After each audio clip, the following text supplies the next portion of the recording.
Hello, everybody. Again, we meet on YouTube. I primarily put a great deal of emphasis on the utmost importance as human beings of having a spiritual teacher. I already talked about teachers in all other areas of knowledge, but the spiritual teacher is the most important and the least understood, because a person can teach himself so much after reading books, watching YouTube videos, reading in libraries, going to a cult bookstore, because time and space is the trap. You have to go above time and space. And only a teacher who's above that level, which we call a perfect teacher, or you can call that person a mystic guide. And he can take you all the way back. But before we continue, I would like to say that if you like the contents we have on this channel, please take a moment to subscribe and let us know how well you like this video. It really helped us to get the word out. Now back to what I was saying earlier. When a baby takes birth, the baby needs a teacher. The baby appears to come here with a clean slate. It doesn't know languages. It doesn't know how to talk. It doesn't know how to walk. It's helpless. And the mother, or it can be the father, but primarily the mother, becomes the primary teacher. It teaches the baby everything. How not to touch the stove when it's hot. How to eventually learn to walk. How to use the potty. And it learns its first words normally from the mother. As it grows up, becomes 3, 4, 5, it goes to daycare and elementary school. It meets a teacher that teaches this child, the ABCs, how to do multiplication, addition, division, and also how to read.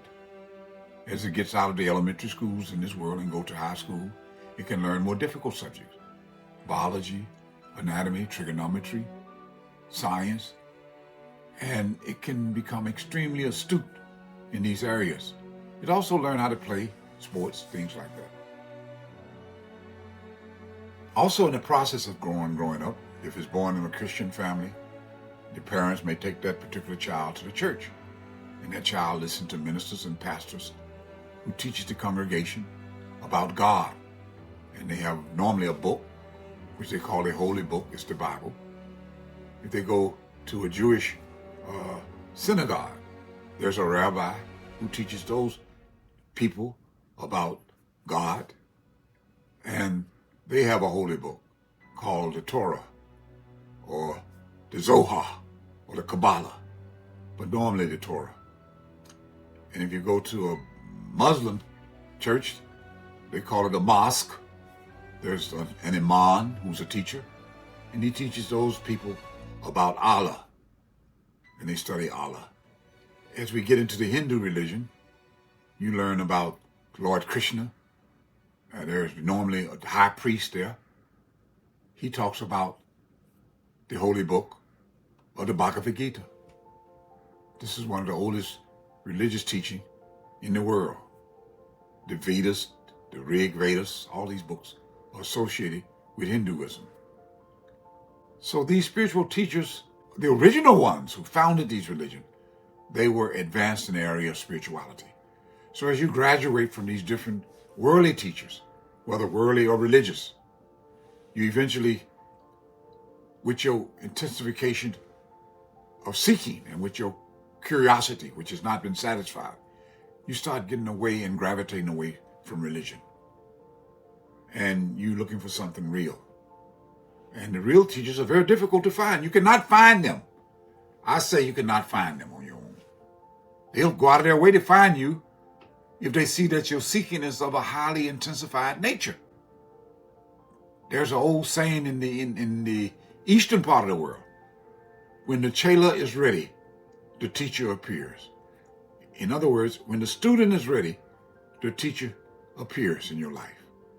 And he'll start teaching you that all knowledge is inside this body, including the worldly knowledge. It only comes as a result of coming in contact with a teacher who captures your attention and teaches you how to concentrate. And in the process, you have the aha experience of I know.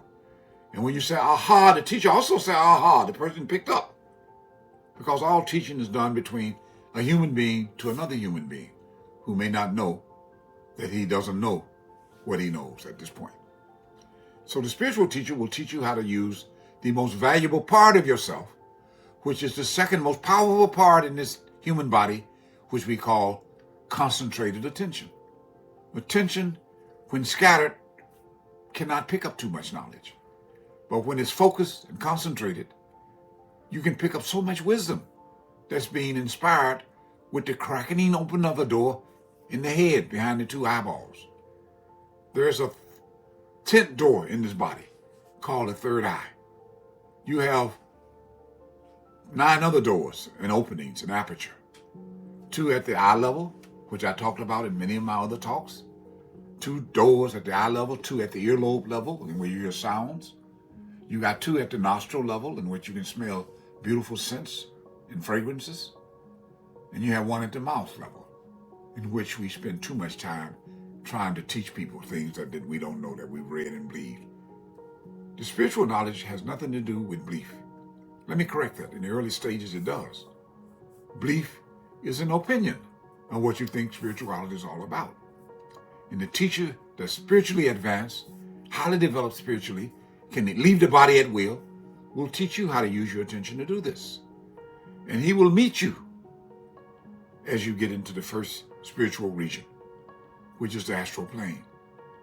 You will discover that he's highly spiritually developed and got tremendous spiritual power. And he'll chaperone you throughout the astral plane, like I was chaperoned, take you into the huge causal world and chaperone you there. And there's so many beautiful things you'll learn and discover about that world. Look at my other talks and you'll just learn them. I'm not going to be too long on this talk. But as you traverse these 2 worlds, which is almost virtually impossible to traverse the causal plane, because that world is full of all knowledge about all species, about all beings that will be born in the past, in the future, and in all times.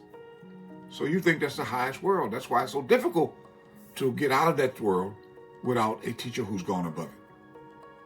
I already talked about teachers in all other areas of knowledge, but the spiritual teacher is the most important and the least understood, because a person can teach himself so much after reading books, watching YouTube videos, or reading in libraries, going to a cult bookstore.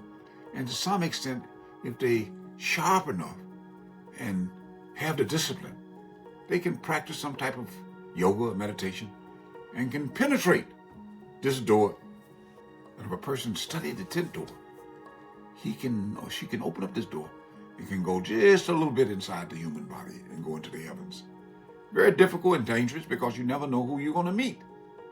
There are all kinds of highway robbers, spiritual highway robbers, cutthroats, saboteurs who will try to divert you to different areas within that plane. Just like you have cutthroats and robbers in this world.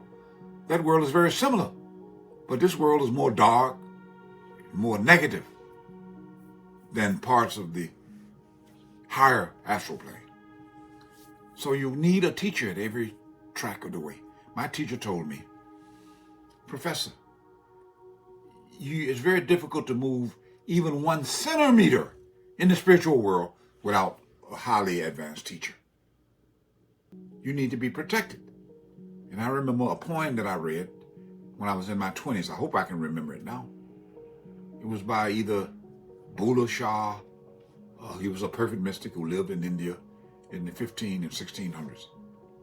He said in poetic terms, "Find thyself a mystic guide, for beset with danger is the inner journey.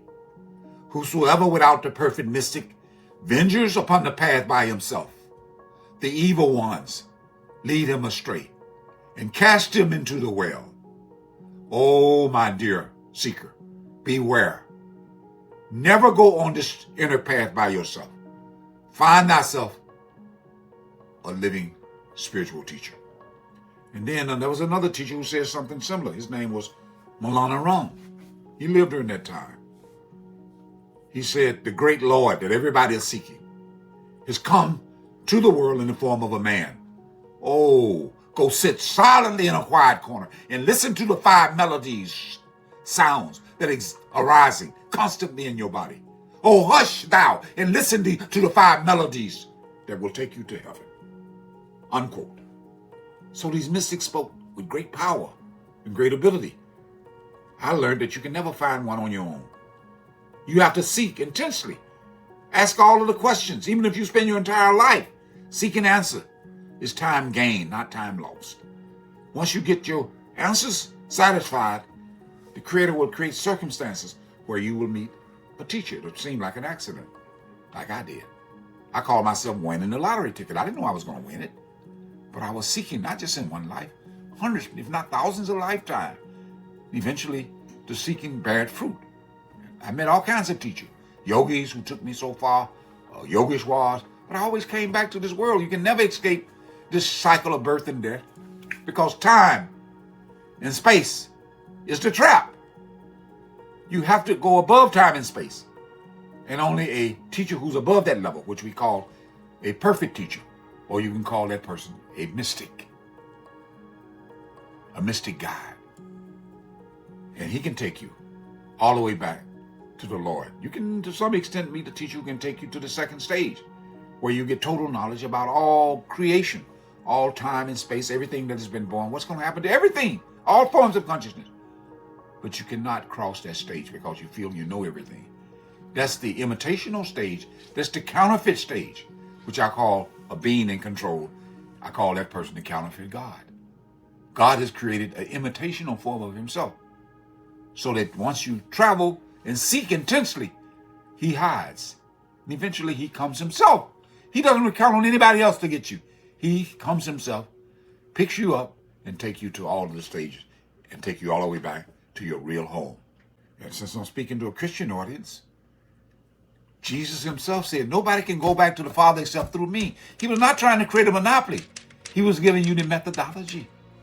You must find a living human being who's advanced enough, and that human being will find you. You can't find him, you seek. He says in the Bible somewhere, I have chosen you, my disciples. You've not chosen me. But don't imagine yourself following these dead teachers who no longer live in today. You have to find a living expression of a teacher. And God himself said he'll come and pick you up. If he doesn't come, keep seeking, because you can't find him. He's inside everything. He's inside your consciousness, looking at your sincerity, looking at your intensity of seeking. And you'll meet different teachers until you find him. He'll find you. You'll think you found him. It's like a blind man in a room trying to find the doorway. He keeps walking around, and every time he gets to the doorway, he scratches himself and passes through. He's touching the wall. And the teacher get into the doorway, put his hands out, he grab the teacher, says, oh, I found you. That's the feeling he gets. That's the illusion you get at this level. So don't create a monopoly. Don't follow the monopoly form of the original teachers that you think you follow, whether it's Allah, Buddha, Jesus, or whatever. At this time, if you have any question, you can email me, and I'll put a link into this video where you can pull it up. Thank you for your attention, and I hope I haven't bored you. By the way, if any of you that's listening to me on this talk today, if you have a topic or subject matter you may want me to talk about, put it in the video or write me concerning that. So good luck and goodbye. Hope to see you soon on YouTube. And I may have a special seminar, and I'll invite all of those who want to attend. So see you soon. Bye-bye. Don't forget to push the like bell, subscribe, and hit the notification bell so you can get alerts to all of our YouTube's talks that we'll be doing from time to time. So thank you.